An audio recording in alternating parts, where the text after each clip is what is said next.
Hello दोस्त, मैं सोनाली राज मुखर्जी नगर से हमारे YouTube चैनल सोनाली राज जीएस स्टडी सेंटर में आप सभी का स्वागत है। आप सभी लोगों को गुणवत्तापूर्ण शिक्षा उपलब्ध कराना ही हमारे चैनल का मुख्य उद्देश्य है। यहाँ पर आपकी गुणवत्ता से कोई समझौता नहीं किया जाएगा। दोस्त, हम लोग ऑनलाइन क्लास बिल्कुल ऑफलाइन की तरह पढ़ेंगे।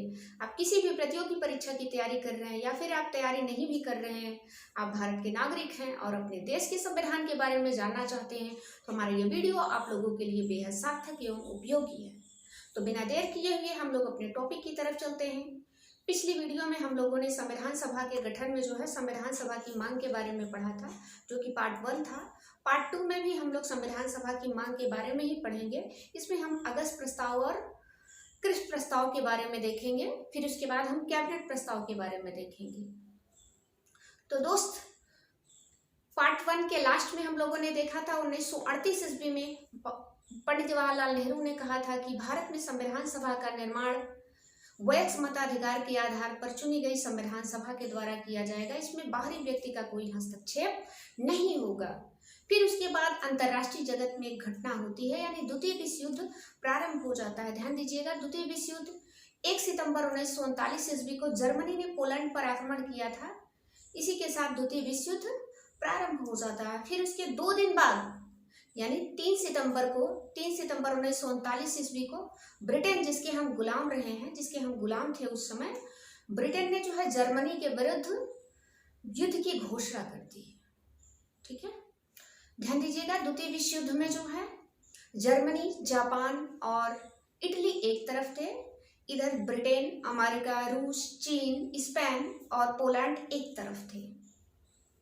इस द्वितीय विश्व युद्ध में जो है भारतीय सैनिकों यानी भारतीय जनता की अनुमति के बिना भारतीय सैनिकों को द्वितीय विश्व युद्ध में क्या कर लिया जाता है, शामिल कर लिया जाता है। जब भारतीय जनता की अनुमति के बिना जो है भारतीय सैनिकों को अंग्रेजों ने द्वितीय विश्व युद्ध में शामिल कर लिया था अपनी तरफ से, तो उस समय ब्रिटेन ने जिन राज्यों पर जो है अपना कब्जा किया था, उन राज्यों की संख्या कितनी थी? 11 थी। यानी 11 राज्य ऐसे थे जो ब्रिटिश भारतीय प्रांत कहलाते थे, जिसे अंग्रेजों ने जीता था। ठीक है, बाकी में देसी रियासतें थी। तो इन 11 ब्रिटिश भारतीय प्रांतों में जो है 8 राज्यों में कांग्रेस की सरकार थी। ध्यान दीजिएगा, यही कांग्रेस जो हम लोग कांग्रेस पार्टी, इस समय सोनिया गांधी जिसकी अध्यक्ष हैं, पहले यह स्वतंत्रता के लिए लड़ने वाला एक आंदोलन था। बाद में नेहरू ने इसे पार्टी बना ली। ठीक है, कांग्रेस की उस समय 8 राज्यों में क्या थी? सरकार थी। तो 22 अक्टूबर 1939 ईस्वी को कांग्रेस ने जो है अपना विरोध दर्ज कराने के लिए क्या कर दिया? 8 राज्यों के मंत्रिमंडल से इस्तीफा दे दिया। इस्तीफा क्यों दे दिया? इसलिए क्योंकि उसकी अनुमति के बिना, यानी भारतीय जनता की अनुमति के बिना द्वितीय विश्व युद्ध में अंग्रेजों ने जो है भारतीय सैनिकों को क्या कर लिया था? शामिल कर लिया था। तो दोस्त, ब्रिटेन में भी एक घटना होती है, यानी 10 मई 1940 ईस्वी को। थोड़ा सा डायग्राम के माध्यम से समझते हैं। ध्यान दीजिएगा, 10 मई 1940 ईस्वी में ब्रिटेन में क्या होता है? चुनाव होता है। ध्यान दीजिएगा, 10 मई 1940 ईस्वी को ब्रिटेन में क्या होता है? ब्रिटेन में चुनाव होता है, जिसमें जो है ब्रिटेन में 2 पार्टियां हैं, कंजर्वेटिव पार्टी और लेबर पार्टी। ठीक है, अनुदार दल और उदार दल। इसमें जो है लेबर पार्टी से जो है नेविल चैम्बरलेन लड़ते हैं और कंजर्वेटिव पार्टी से विंस्टन चर्चिल चुनाव लड़ते हैं। तो चुनाव में जो है कंजर्वेटिव पार्टी यानी अनुदार दल, जिसे हिंदी में हम अनुदार दल कहते हैं, विंस्टन चर्चिल चुनाव क्या करते हैं? जीत जाते हैं। ठीक है, ब्रिटेन के प्रधानमंत्री कौन बन जाते हैं? तो विंस्टन चर्चिल बन जाते हैं। ध्यान दीजिएगा, 1940 ईस्वी में विंस्टन चर्चिल जो है ब्रिटेन के प्रधानमंत्री बन जाते हैं। ब्रिटेन के प्रधानमंत्री विंस्टन चर्चिल पर जो है भारतीयों से समझौता करने के लिए क्या था? दबाव बढ़ रहा था कि आप भारतीयों से क्या करें? समझौता करें। तो उस समय भारत के वायसराय कौन थे? Lord Linlithgow. ध्यान दीजिएगा, उस समय भारत के वायसराय थे लॉर्ड लिनलिथगो। उस समय भारत के वायसराय थे लॉर्ड लिनलिथगो। विंस्टन चर्चिल ने जो है भारत के वायसराय लॉर्ड लिनलिथगो को निर्देश दिया। ठीक है, अब हम लोग यहीं से जो है अगस्त घोषणा के बारे में पढ़ते हैं।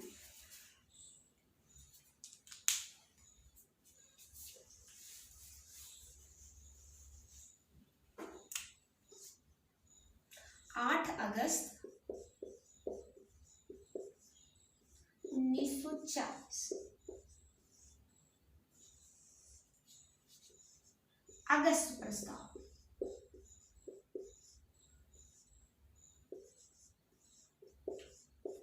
आपके एग्जाम के दृष्टिकोण से बेहद इंपॉर्टेंट है। फ्री में मेंस में 3 नंबर में जो है लिखने के लिए आता है और फ्री में आपके जो है पूछता ही है। तो ध्यान दीजिएगा दोस्त, 8 अगस्त 1940 ईस्वी को वायसराय लिनलिथगो, ध्यान दीजिएगा लिनलिथगो,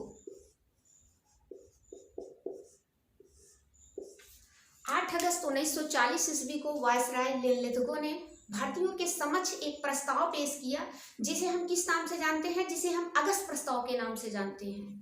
दोस्त यहाँ पे ध्यान देने वाला बिंदु यह है, यानी सबसे महत्वपूर्ण पॉइंट यह है कि अंग्रेजों द्वारा भारत में संविधान सभा की मांग को कब स्वीकार किया गया। तो अंग्रेजों द्वारा भारत में संविधान सभा की मांग को अगस्त प्रस्ताव के माध्यम से स्वीकार किया गया 8 अगस्त 1940 ईस्वी को। ये क्वेश्चन आपके एग्जाम में जो है, जो वनडे के एग्जाम होते हैं उसमें बार बार पूछ लेता है और मेंस में 3 नंबर में जो है लिखने के लिए आता है कि अंग्रेजों द्वारा सर्वप्रथम भारत में संविधान सभा की मांग को कब स्वीकार किया गया। तो अगस्त प्रस्ताव के माध्यम से स्वीकार किया गया 8 अगस्त 1940 ईस्वी को। उस समय वायसराय लिनलिथगो थे। अगस्त प्रस्ताव में 2 बातें कही जाती हैं, आइए देखते हैं वो 2 बातें कौन थी। अगस्त प्रस्ताव में 2 बातें ये कही गई कि भारत के नए संविधान का प्रारूप तैयार करने के लिए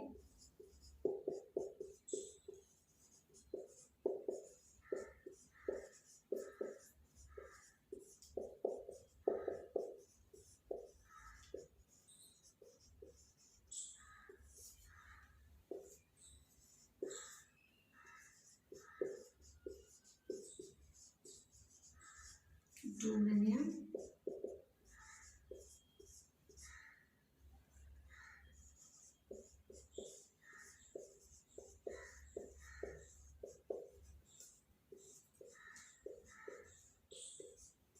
ध्यान दीजिएगा दोस्त, अगस्त प्रस्ताव में 2 बातें कही जाती हैं। वो 2 बातें कौन कौन सी हैं। पहली बात तो ये थी कि अंग्रेजों ने कहा कि अगस्त प्रस्ताव के माध्यम से, अगस्त प्रस्ताव में 2 बातें कही थी। पहली बात ये थी कि नए संविधान का प्रारूप तैयार करने के लिए, यानी नए संविधान का प्रारूप तैयार करने के लिए भारत में एक संविधान सभा का क्या किया जाएगा, गठन किया जाएगा। ठीक है। दूसरी बात ये कही गई कि द्वितीय विश्व युद्ध की समाप्ति के बाद डोमिनियन ढांचे के आधार पर एक पूर्ण उत्तरदायी सरकार की क्या की जाएगी, स्थापना की जाएगी, यानी एक रिस्पॉन्सिबल गवर्नमेंट की स्थापना की जाएगी। डोमिनियन ढांचे का मतलब अधीनस्थ राज्य, जैसे भारत 15 अगस्त 1947 से लेकर 25 जनवरी 1950 तक डोमिनियन स्टेट रहा, यानी हमारी जो विदेश नीति थी वो अंग्रेज तय कर रहे थे। हम संप्रभु राष्ट्र नहीं बन पाए थे। संप्रभु राष्ट्र हम 26 जनवरी 1950 को बनता है। अगस्त प्रस्ताव में ये 2 बातें कही गई, ध्यान दीजिएगा। अगस्त प्रस्ताव को जो है, यह एक अस्थायी प्रस्ताव था। अगस्त प्रस्ताव को मोहम्मद अली जिन्ना की पार्टी, मुस्लिम लीग और कांग्रेस दोनों ने क्या किया, अस्वीकार कर दिया, क्योंकि ये द्वितीय विश्व युद्ध तक इंतजार नहीं कर सकती थी। आइए अब हम लोग, ये तो आपका अगस्त प्रस्ताव अच्छे से आपको समझ में आ गया होगा। ठीक है, ये डेट मोस्ट इंपॉर्टेंट है, इसमें जो 2 बातें कही गई हैं। ठीक है, अब हम लोग क्रिस प्रस्ताव के बारे में आप देखते हैं।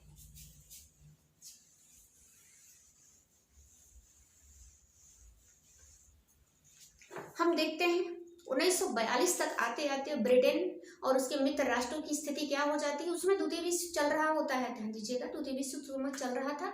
1942 तक आते आते जो है ब्रिटेन और उसकी तरफ से जो मित्र राष्ट्र उसके लड़ रहे थे उनकी स्थिति काफी कमजोर हो जाती है। इधर जापान जो है जर्मनी को सपोर्ट कर देता है। ठीक है, ब्रिटेन के अपोजिट। इससे जो है भारत के लिए, अंग्रेजों के लिए भारत में एक समस्या खड़ी हो जाती है। तो उससे अमेरिका के राष्ट्रपति कौन रहते हैं, रूजवेल्ट, ध्यान दीजिएगा। उस समय अमेरिका के राष्ट्रपति रूजवेल्ट ने जो है ब्रिटेन के प्रधानमंत्री विंस्टन चर्चिल, ध्यान दीजिएगा, विंस्टन चर्चिल पर क्या किया, दबाव बढ़ाया कि आप जो है भारतीयों से क्या करें, समझौता करें, नहीं तो ये हमारे लिए क्या बन जाएगी, एक समस्या बन जाएगी।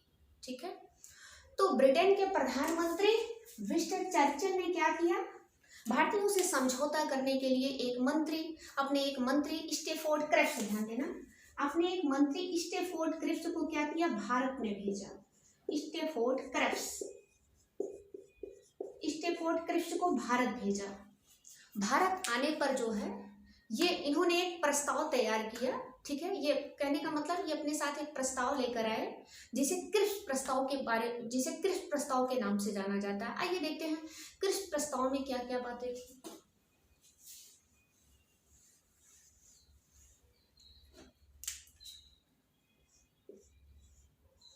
क्रिप्स प्रस्ताव यानी क्रिप्स प्रपोजल, ये जो है 1942 ईस्वी में लेकर आए थे। कौन लेकर आए थे, स्टैफोर्ड क्रिप्स, ब्रिटेन के एक मंत्री थे स्टैफोर्ड क्रिप्स लेकर आए, जिन्हें जो है क्रिप्स प्रस्ताव के नाम से जाना जाता है। इसमें दो बातें कही गई। इसमें कहा गया कि द्वितीय विश्व युद्ध की समाप्ति के बाद जो 11 ब्रिटिश भारतीय प्रांत हैं और जो देसी रियासतें हैं, यानी जो रजवाड़े हैं, लगभग 600 देसी रियासतें थी, ब्रिटिश भारतीय प्रांत और देसी रियासतों को मिलाकर भारत के लिए जो है एक संघ बनाया जाएगा और उस संघ के लिए संविधान सभा का क्या किया जाएगा, निर्माण किया जाएगा। यानी 11 ब्रिटिश प्रांत प्लस देसी रियासतों को मिलाकर क्या बनाया जाएगा, देसी रियासत को मिलाकर जो है एक संघ बनाया जाएगा, ठीक है, भारतीय संघ बनाया जाएगा। और उस भारतीय संघ के लिए क्या बनाई जाएगी, संविधान सभा बनाई जाएगी, ठीक है।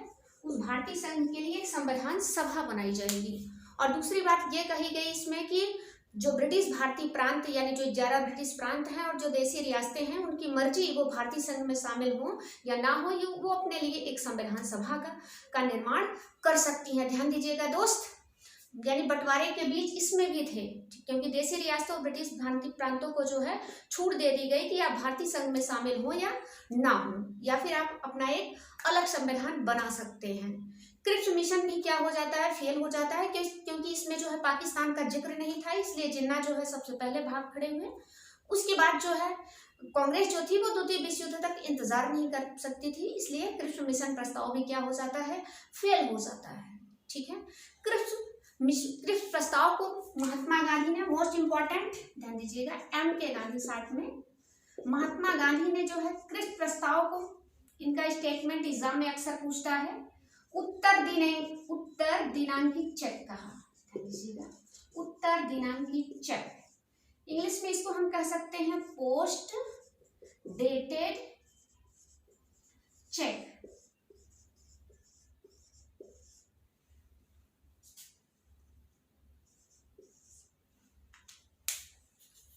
यानी ध्यान दीजिएगा, महात्मा गांधी ने क्रिप्स मिशन को पोस्ट डेटेड चेक कहा, यानी एक ऐसा चेक जिसकी तारीख निकल चुकी है। आपके वनडे के एग्जाम में या फिर जो है अन्य प्रतियोगी परीक्षाओं में ये क्वेश्चन बार बार पूछता है, किसने क्रिप्स मिशन को जो है उत्तर दिनांकित चेक या पोस्ट डेटेड चेक कहा है, तो महात्मा गांधी ने कहा है, ठीक है।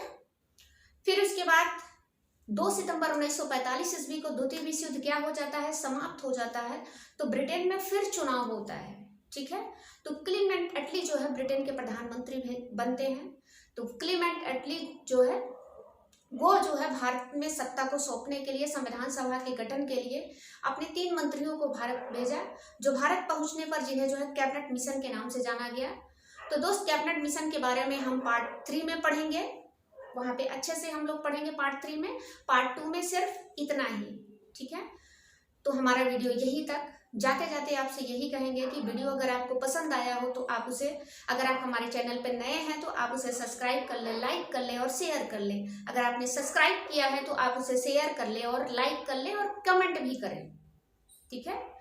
और अपनी सफलता के लिए आप अपने ईमानदारी और कड़ी मेहनत के साथ प्रयत्न करते रहें। कहते हैं ना, मंजिलें उन्हें नहीं मिलती जिनके ख्वाब बड़े होते हैं, मंजिलें उन्हें नहीं मिलती जिनके ख्वाब बड़े होते हैं, मंजिलें उन्हें मिलती हैं जो जिद पे अड़े होते हैं। Thank you.